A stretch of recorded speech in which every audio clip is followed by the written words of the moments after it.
Hi friends, it's Nancy and I'm going to do a tutorial today. It'll start off as a beginner project, but it can certainly be amped up to the next level for a more advanced paper crafter. I was inspired yesterday at work. I was looking for some envelopes to mail documents, and I found a stack of these on the shelf. These come when we order new law books. I work at a law office. When we order new books about certain legislation, they come with this envelope that you're supposed to stick in the back, and if something changes, you'll receive the supplements and then you stick them in the back. I found a smaller one. It's a little narrower and a little shorter, and I thought that is a nice size.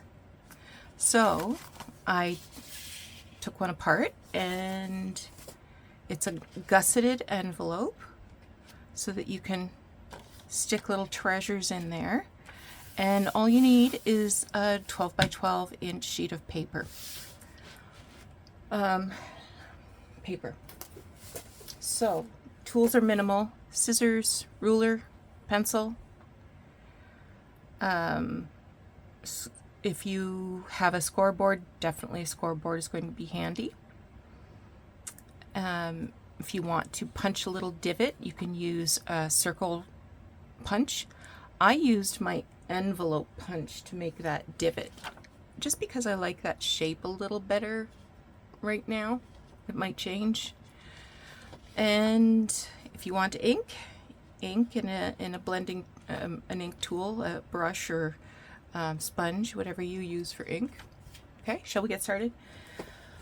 So I imagine you could use any paper as long as it was not too brittle, that it would not fold easily. If you do use a heavier cardstock, though, be prepared that it's going to bulk up. So this, did I get this at Joann's Paper Studio? Yes, Joann's. I want to try one of these. I know I will lose a lot of the rose. No, I'll lose, unless I go upside down. I could go upside down.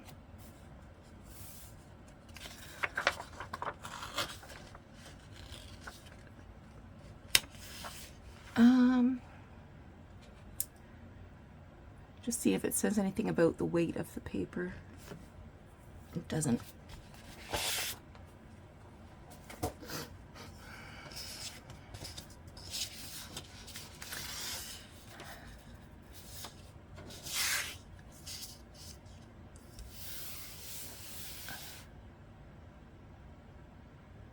Okay, I'm gonna put my paper this way so that it has roses at the top and then the white brick.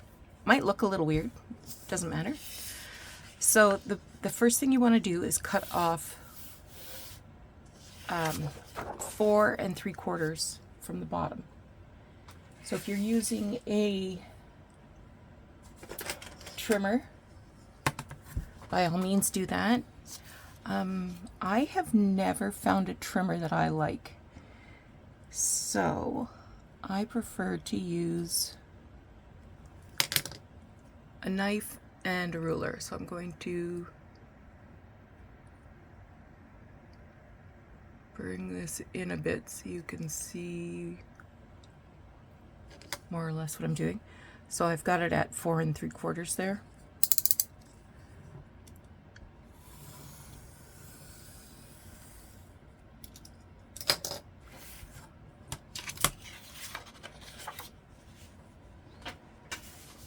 Just pop that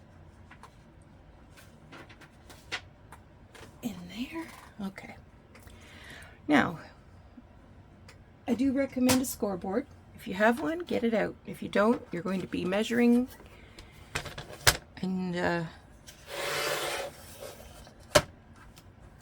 first fold I want to do is the bottom, because I have a prototype somewhere where I folded it what I want at the top, at the bottom, and I was unhappy. And now I can't find it. So let's just check this out. So I want this at the top. So I'll flip that over and I'm going to score at 1 inch. And if you're using a lightweight paper, don't, go crazy with your scoring. You just want to be able to bend it, not cut through it. Okay. Now, we're going to do some scores this way, and I have got it all written out here. So we're going to score at 3.5, 3 3/4, 4, 9, 9 1/4, 9.5. Okay.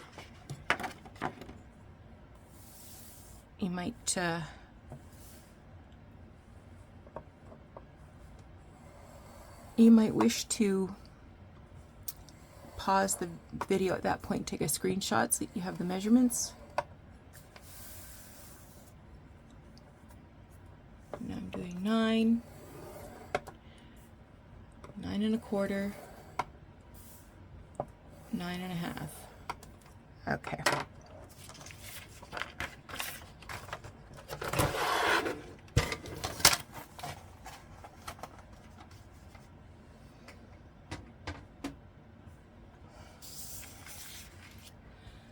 I'm just going to grab a pencil and show you that here and here, so along this 1 inch fold and the innermost fold, and then again here and the innermost fold. So you can cut right up to the fold line, not beyond it.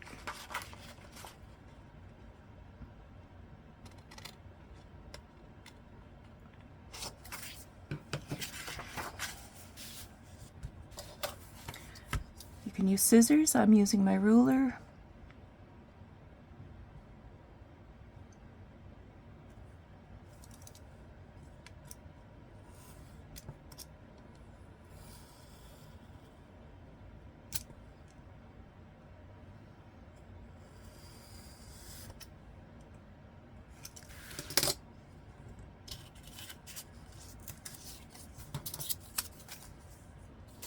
Okay.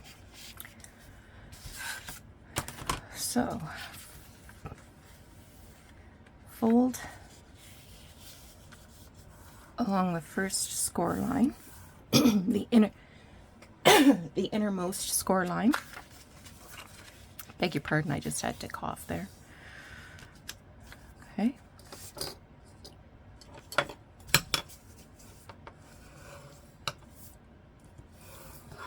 And the next thing I'm going to do is completely unnecessary, but I can't help myself. So I want to use my 1/2 inch corner rounder to round there and there, just to give it a nice finish. I do like ink, so I'm going to ink this flap here before I do anything else, because once I glue that down, it would be hard to glue that edge, ink that edge, you know what I mean. I'm using brushed corduroy, but you can use whatever color you like if indeed you do want ink. Okay. We're going to fold back on the next line, and then once more. All right. I'm just going to use my bone folder to sort of burnish that fold. I think I can probably come in a little bit. Let's come in.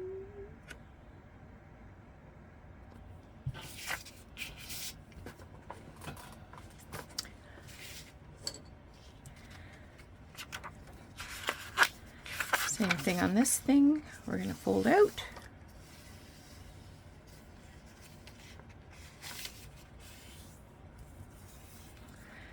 And fold in.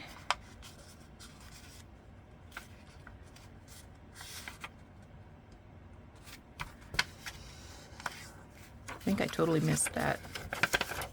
No, you did all right, girl. You're good.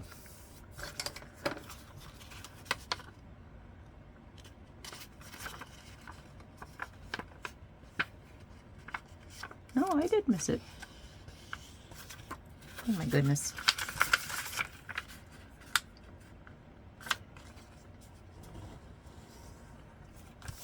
There.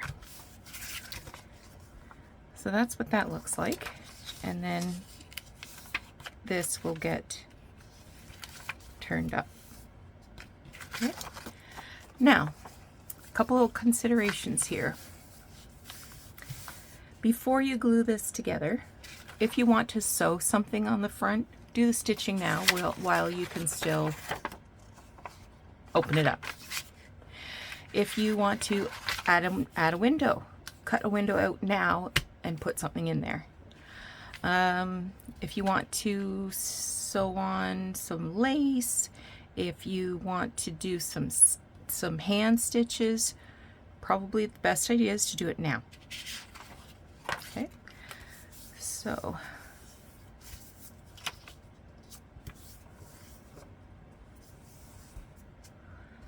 just kind of looking to see how much does this overlap, so I'll know how well I can glue this. You can use glue stick, you can use your white glue. I'm just using my art glitter glue that's a little rusty because I've lost my pin again. And I'm just going to do a squiggle of glue right on the edge here. Okay.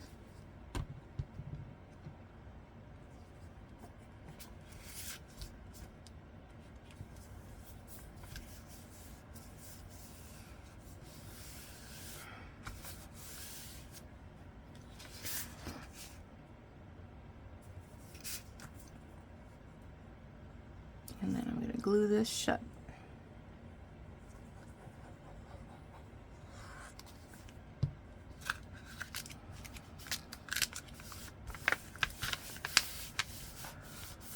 Okay.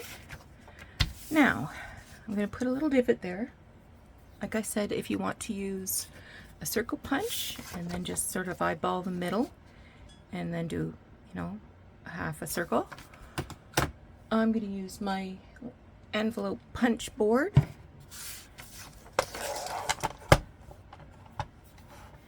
And because I know this is 5 inches across, I want it right in the center. I'll put that at 2.5. There we go.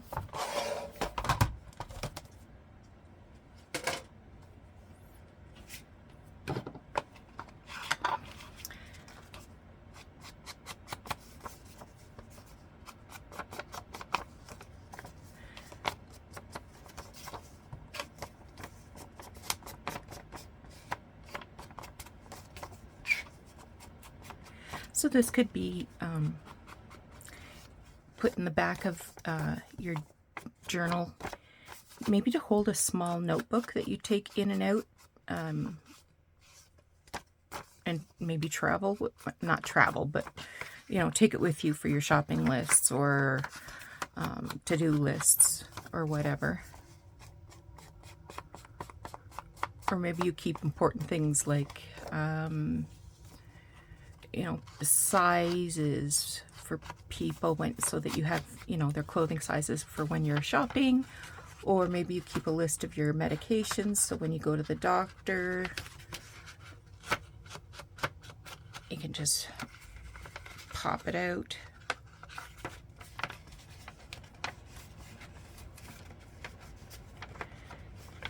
You can put ephemera in here, you know, from, you know, ticket stubs or whatever that you want to journal about later. Just pop them in here so that you don't lose them. Okay, This could also be a good tip out. So let me grab a page here. So here's a journal page. So you could just, you know, tape it or glue fabric or something and tip it into your journal like that. Let me show that one more time. I was off camera, I think. So just the back edge, you can either glue it or, you know, not glue it, tape it, or add a strip of paper or a strip of fabric, and then it can tip right into your journal like that. So you have the whole front to decorate however you like. Do some collage on there. Put some photos on there. Add a piece of a fussy cut from a book. So you see, if you do use it as a tip out, that's why it's important to kind of go this extra step to make that look nice and neat. All right, so I hope you enjoyed that. This was a quick video, relatively. So I was just thinking, wouldn't she be lovely? Right there with her bird on her hat. So I hope you enjoyed this. I hope you'll get a chance to give it a try. You know what I should do is adapt it for 8.5 by 11 so that people who use 8.5 by 11 paper or digitals can also make something similar. I might do that, but not today. All right, you take care. Have a great Thursday. The weekend is almost upon us. Talk to you again soon. Bye-bye.